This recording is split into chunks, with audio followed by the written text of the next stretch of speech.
Arrangements ആയിരുന്നു. എല്ലാ കാര്യങ്ങളും നന്നായിട്ട് കോർഡിനേറ്റ് ചെയ്തു.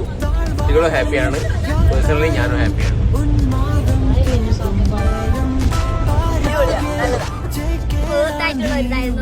DJ ആണെങ്കിൽ പബ്ബാണെങ്കിൽ എല്ലാരും അടുപ്പിച്ചു പോരും. അടിപൊളിയായിരുന്നു, എല്ലാരും എൻജോയ് ചെയ്തു. ഒരുപാട്